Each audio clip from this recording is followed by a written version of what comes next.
राधे राधे, हरे कृष्णा। मैं ऋषभ भारद्वाज आपका अपने YouTube चैनल श्रीजी ज्योतिष में हार्दिक स्वागत करता हूं।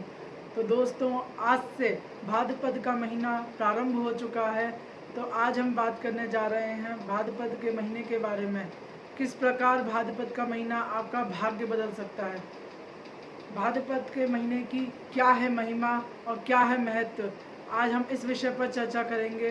तो सबसे पहले हम जान लेते हैं क्या है भाद्रपद का महीना और क्या है इसका महत्व। आइए जानते हैं। भाद्र का अर्थ होता है कल्याण देने वाला और भाद्रपद का अर्थ होता है कल्याण करने वाले व्रतों का महीना, अर्थात अच्छे परिणाम देने वाले व्रतों का महीना। यह महीना लोगों को व्रत, उपवास, नियम, निष्ठा आदि का पालन करवाता है और अगर कोई अपनी गलतियों का प्रायश्चित करना चाहता है तो उसके लिए भी यह महीना सर्वोत्तम माना जाता है। मन को शुद्ध करने तथा अपने को पवित्र करने के लिए भी यह महीना सर्वोत्तम माना गया है। इसी महीने में भगवान श्री कृष्ण का जन्मोत्सव तथा कलंक चतुर्थी भी मनाई जाती है। इसी महीने में हमारी श्यामाजू श्री राधा रानी का प्राकट्य दिवस भी मनाया जाता है। गणेश चतुर्थी का पावन पर्व भी इसी महीने में बड़ी धूमधाम और उल्लास के साथ मनाया जाता है। इस बार भाद्रपद का महीना 4 अगस्त से प्रारंभ होकर 2 सितंबर तक रहेगा। और इस महीने में, भाद्रपद के महीने में क्या नहीं खाना चाहिए, अब बात कर लेते हैं इस विषय पर।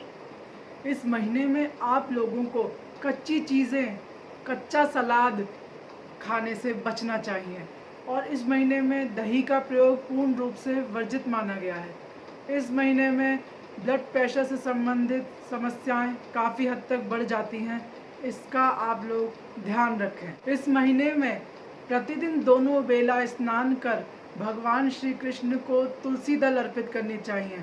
अब जान लेते हैं भाद्रपद महीने के व्रत कौन कौन से हैं और इस महीने के त्योहार क्या क्या हैं। इस महीने में गणेश चतुर्थी तथा गणेश महोत्सव का बड़ा पर्व आता है। इसी महीने में भगवान श्री कृष्ण का, बलराम जी का तथा श्री राधा प्यारी का जन्मोत्सव बड़े धूमधाम से मनाया जाता है। इसी महीने में महिलाओं के सौभाग्य का पर्व हरितालिका तीज महिलाएं बड़े धूमधाम से मनाती हैं।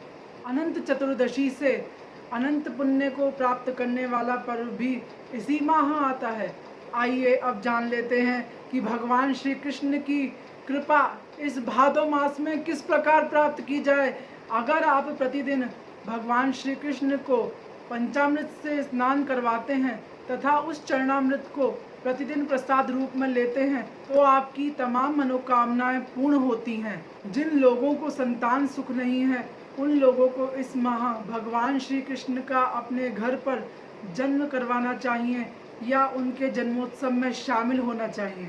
इस महीने आत्मविश्वास और यश में वृद्धि के लिए प्रतिदिन भगवान की श्रीमद् भगवद गीता का पाठ करना चाहिए और भगवान को दक्षिणावर्ती शंख द्वारा या तो पंचामृत द्वारा या सिंपल जल से आप भगवान को अभिषेक करवाएं तो इससे आपके घर में संपन्नता आती है। यह महीना भगवान गणेश से भी संबंध रखता है, इसलिए प्रतिदिन भगवान श्री गणेश को दूर्वा चढ़ाएं तथा पीले मोदक का भगवान श्री गणेश को भोग लगाएं तथा आपको संकटनाशक गणेश स्तोत्र का प्रतिदिन पाठ भी करना चाहिए जो कि काफ़ी ज़्यादा फलदायी रहता है। राधे राधे, हरे कृष्णा।